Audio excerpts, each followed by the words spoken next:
हिमाचल प्रदेश किसान सभा के अध्यक्ष कुलदीप तंवर ने बताया कि सरकारी आंकड़ों के अनुसार प्रदेश में इस वायरस से अभी तक 39,000 से ज्यादा पशु संक्रमित हुए हैं, जबकि 1,313 पशुओं की मौत हुई है।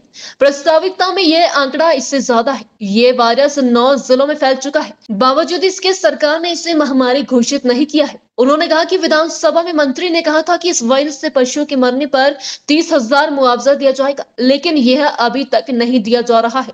पशुपालन विभाग के निदेशक के माध्यम से मुख्यमंत्री को ज्ञापन सौंपा गया है, जिसमें इस महामारी से निपटने के लिए पर्याप्त इंतजाम करने के साथ मुआवजे की मांग की गई। मोहिंदर शर्मा है। बीमारी फैली है मेरे तो हम क्या सभी की लगभग सबकी जो है डंगर इन्फेक्टेड है इससे बीमारी से, और बहुतों की जो है जान जा चुकी है। और 7-8 गायें तो हमारे गांव में भी हो गई, बड़ा गांव में, बाकी जाना पंचायत में भी काफ़ी है। और पत्ता घाटी और साले के अंदर जितने भी गांव आते हैं उसमें काफ़ी गांव में जो है डंगर काफ़ी मर चुके हैं, और इन्फेक्टेड तो लगभग काफ़ी ज़्यादा है। आपकी गाय? बस भी 2 गाय जिनकी डेथ हुई, मतलब दोनों का 40-45 लीटर के लगभग दूध था, वो अब है नहीं। जो कंपनसेशन बोला है इन्होंने देने के लिए वो मिल जाता सभी को किसानों को। बाकी जहाँ जहाँ दवाइयाँ उपलब्ध नहीं है, जो भी दे रहे हैं एंटीबायोटिक वगैरह, वो मिल जाए सभी को। खुद खरीदी दवाई? मैंने तो खुद खरीदी जी, खुद। मेरा नाम खेमचंद कश्यप, मैं घेड़ी पंचायत से हूँ, बसंतपुर ब्लॉक से। ये जो पशुओं की बीमारी आई है, ये असल में मेरे पास 7 पशु हैं और मेरे गांव में, पूरे ही गांव में ये बीमारी फैल चुकी है। हमें इस चीज़ का पता नहीं था, सुनते थे कि भाई कोई लंपिक रोग आया है, कोई चर्म रोग आया है, परंतु जब हमारे पास डॉक्टर की टीम आई है, वो आए थे कि भाई हमने इसके सुरक्षा का जो वैक्सीन लगाना है। जब उन्होंने लक्षण देखे हैं तो वो बीमारी आ चुकी थी। ये वायरल डिजीज़ है और मेरे गांव में एक गाय की भी डेथ हो गई है। परंतु हम चाहते हैं कि सरकार इस विषय में, जब डॉक्टर आए हैं तो उनके पास कोई दवाइयाँ नहीं थी, हमारे पास इसका कोई भी इलाज नहीं है, तो हमारे को बाजार से सारी दवाइयाँ खरीदनी पड़ी और महंगी दवाइयाँ थी, जो कि हम उस चीज़ को वहन नहीं कर सकते हैं।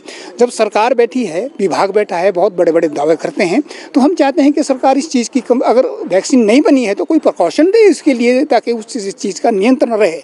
परंतु जिन पशुपालकों के पशुओं की डेथ होगी, सरकार उनकी भरपाई करे, उनके लिए कोई ना कोई मुआवजे की व्यवस्था करे, और आने वाले टाइम में ये फिर ना हो। ये इसके लिए विभाग के पास, हमारे पास कहते कुछ नहीं है, उनके पास पानी तक नहीं है, इसके लिए वो सारा कुछ हमारे को कीमत से खरीदना पड़ा। तो हमारे लिए व्यवस्था करे, जब डिस्पेंसरियाँ खुली है हमारे लिए सारी दवाइयाँ मिले और प्रिकॉशन होती रहे, और डोर टू डोर जो है जाँच होती रहे। आपको मालूम है कि आजकल हिमाचल प्रदेश में जो लंपी स्किन डिजीज़ है, जिसे हम शॉर्ट में LST कहते हैं, वो 22 जून से पिछले 2 महीने से ज़्यादा पूरे हिमाचल प्रदेश के 9 जिलों के अंदर इस समय फैल चुकी है। और जो कल तक रिपोर्ट आई है उसमें 39,005 जो पशु है वो संक्रमित हो चुके हैं, और उसमें से 1,313 पशु इस समय मर भी चुके हैं, जो एज़ पर गवर्नमेंट रिपोर्ट है।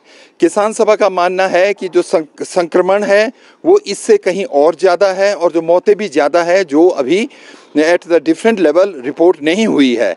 आज हम ये पशुपालन निदेशालय में इसलिए आए हैं कि इतनी बड़ी समस्या के बावजूद भी 9 जिलों में ये बीमारी फैल चुकी है। भारतवर्ष के 9 राज्यों के अंदर भी इस समय इसका संक्रमण फैला है, मगर हिमाचल प्रदेश सरकार ने इसको अभी तक महामारी घोषित नहीं किया।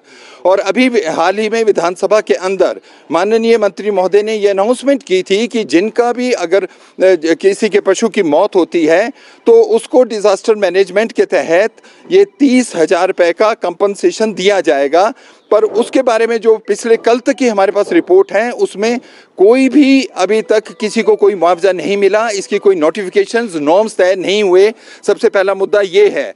दूसरा मुद्दा ये है कि अभी जो वैक्सीनेशन है वो इसमें विभाग का मानना है कि ये 3 लाख प्लस का इनका जो प्रपोजल है, प्लान है, मगर उसके अंतर्गत अभी वैक्सीनेशन केवल 88,000 के करीब हुआ है, और इसमें लोग बड़े भयभीत हैं जो पशुपालन के साथ जुड़े हुए हैं। तीसरा, अभी जो इसमें सिम्प्टोमेटिक जो बीमारियां इसके साथ होती है, क्योंकि एंटीवायरल ड्रग ये कैप्रोपॉक्स वायरस से ये बीमारी पशुओं के अंदर होती है, पर इसके लिए तो कोई वैक्सीन नहीं बनी। पर जो गोट पॉक्स के लिए जो वैक्सीन है उसका इस्तेमाल हो रहा है, मगर इसमें जो अन्य किस्म के जो लक्षण आते हैं उसे निपटने के लिए जो ये दवाइयाँ होती हैं, एंटीबायोटिक्स होते हैं, इंजेक्शंस हैं, वो पर्याप्त मात्रा में नहीं है। और उसका जो सीधा एक जो प्रभाव है वो उन पीड़ित परिवारों के ऊपर पड़ रहा है जिनके पशु बीमार हैं, पशु मर रहे हैं, जिनका दूध बंद हो चुका है या इस समय मार्केट के अंदर नहीं जा रहा है। इन समस्याओं के साथ साथ अभी तक सरकार ने इसमें पर्याप्त मात्रा में, जो हमने एक डायरेक्टर महोदय को कुछ दिन पहले ये सुझाव दिया था कि इसमें एडिशनल इस समय रिक्रूटमेंट होनी चाहिए वेटरनरी फार्मासिस्ट की, डॉक्टर्स की, और इसमें अतिरिक्त दवाइयों का इंतजाम होना चाहिए, गाड़ियों का होना चाहिए, वो नहीं हुआ। इन सब मुद्दों को लेकर आज माननीय मुख्यमंत्री को डायरेक्टर महोदय के माध्यम से अभी एक ज्ञापन सौंपा जाएगा।